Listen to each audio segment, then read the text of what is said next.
let's get it. I make money for going to Target. Actual money. An actual hourly wage. By the end of this video, you are going to know all about my new side hustle and whether or not it's right for you. Stay tuned to find out more.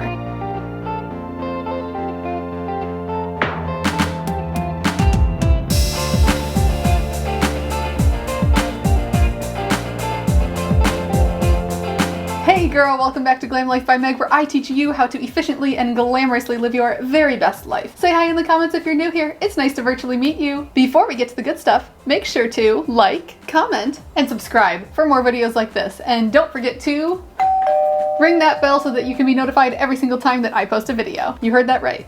I make money for going to Target. So what is this job? I work for a company called ThirdChannel. This is a third-party company who hires independent contractors to go in and represent brands in the stores. I personally work at Target specifically, 11 of them to be exact. The basic outline of this job is I drive to the store, I take before photos of what the displays look like, I fix them up, I work with the employees and get the shelves stocked, look really nice, take after photos, finish filling out my report and let them know anything I need to know, and upload it. It's a very small version of a visual management job. The brand that I currently represent is The Honest Company, specifically in their baby hard line. So that would be diapers, wipes, and toiletries. I'll throw up a few photos here showing you exactly what it looks like when I arrive. I take the before photo and then I zhuzh it up. I make it look really nice and clean and pristine. Take the after photos. If I need to work with an employee, if I need to grab the scanner and check to see if they have stuff in the back, that's what we're doing. We make it look nice. But instead of being in charge of the entire store or even the entire Honest brand,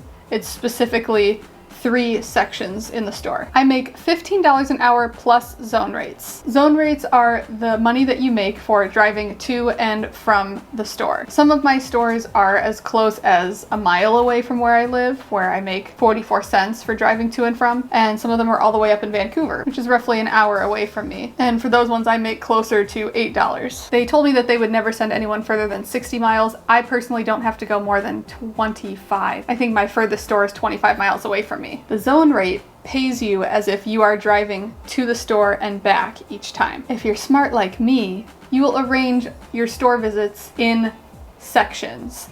For instance, I have 6 stores that I visit on one loop. So I start, I go up to this store, and then I go up to Washington, do my 2 stores in Washington, and then I come back and do my other couple. That way, instead of having to drive and then drive back and then drive and then drive back and then drive and then drive back, I'm maximizing my miles, my time, all of that, so I get as much done in one day as possible. You can do up to 8 visits per day. I personally stick with 5 or 6 per day just based on my loop and how it makes the most sense. I have a northern loop and then a southern, western, eastern loop. It sounds like it doesn't make sense. It does. Like I said, I am in charge of 11 stores specifically. I have to go to each of those stores 1 time per month, sometimes 2, usually just once per month. Each visit is 1 hour. It usually does not take that long to complete your entire job. What I like to do, I get there, I do everything that I need to do the work, and then I'll take a couple laps around the store, and then before I leave, I'll go back and check and make sure everything is still good, because let me tell you,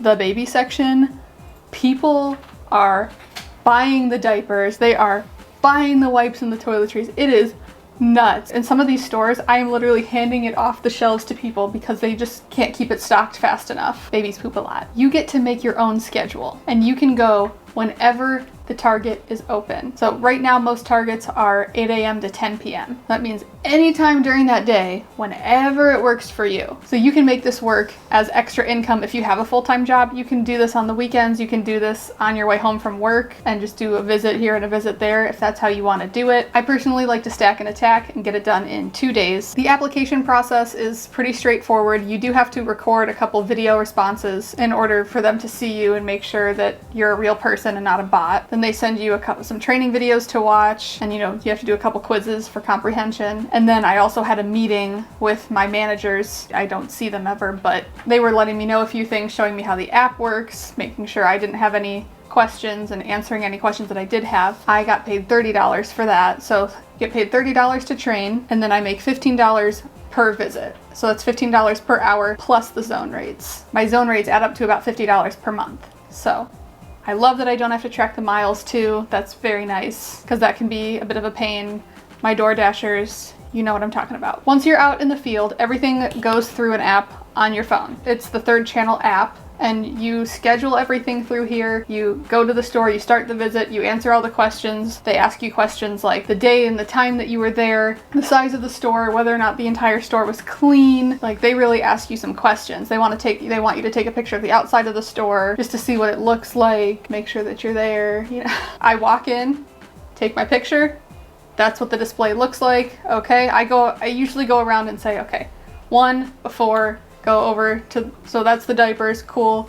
Go over to the wipes, picture. Go over to the toiletries, picture. Check to see if there are any other end caps, because sometimes there are. Photo. Then I go back around and find out, okay, what's going on? What do I need here? I arrange everything and I find out what it is that I need in all the different sections, and then I'll find an employee if I'm not already sent back with one, because sometimes they're short-staffed and they don't know who they can send. There are a few stores where these people really know exactly what they're doing, and then there are some where they really don't. That's why they send us in. They want to make sure that their product looks good, that people can see exactly what they have, that they have enough in the stores. That's what we're there to do. You make a note if anything's out of stock, if they need anything, or if the person you were working with at the store specifically said anything. You let them know if that person was helpful, you know, all that good stuff. You submit that report, and when you submit it, it goes to their kind of social media-esque thing so that your report goes up, and then your managers can see it and everyone can see exactly what's going on, make sure things look right. They can leave comments and respond to you in real time. My managers said that you're technically supposed to call and try to set up a meeting with the manager beforehand, but it's nearly impossible to get these managers on the phone because, especially with COVID, with the holidays, with just everything,